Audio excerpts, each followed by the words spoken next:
मंत्री आशिष शेलार यांच्याकडून मनसे आंदोलनाची पहलगाम हल्ल्याशी तुलना, तर पहलगाममधील दहशतवादी तुमचे कोण आणि कसे पळून गेले? पेडणेकर यांचा संतप्त सवाल नांदगावकरांनी सुद्धा सुनावलं। त्रिभाषा सूत्रांबद्दल बोलताना शिवसेना आमदार संजय गायकवाड यांची पुन्हा एकदा जीभ घसरली। संभाजीराजेंबाबत काढले अवमानकारक उद्गार।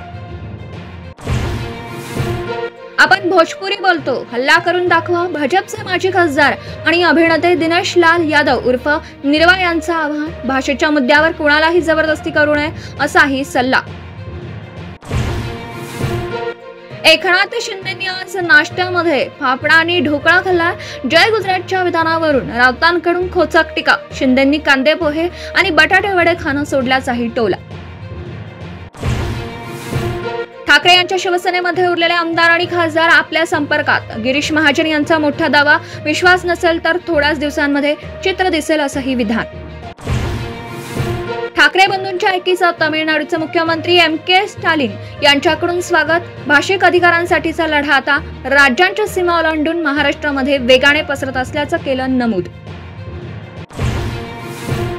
नाशिक जिल्ह्यामध्ये पावसाचा जोर कायम। गंगापूर धरणामधून 4656 क्युसेक पाण्याचा विसर्ग, तर भरांमधल्या खोसे खुर्द धरणाचे 12 गेट उघडले। धुळ्यातही जामखेडी प्रकल्प भरला। अमरावतीच्या मेळघाटामध्ये 10 दिवसांच्या बाळाला दिलं 39 चटके। पोटफुगी झाल्यामुळे वृद्ध महिलेकडून अघोरी उपचार, गुन्हा दाखल।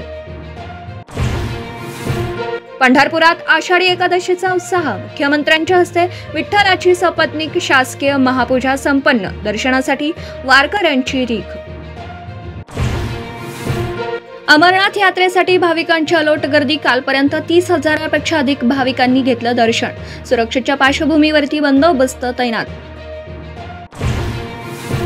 अमेरिकेचे राष्ट्राध्यक्ष डोनाल्ड ट्रम्प यांचा 12 देशांवरती पुन्हा एकदा टॅरिफ बॉम्ब ट्रेड संदर्भामधल्या पत्रावरती केली स्वाक्षरी। डेडलाईन संपण्यापूर्वी संबंधित देशांना पत्र पाठवणार असल्याची माहिती।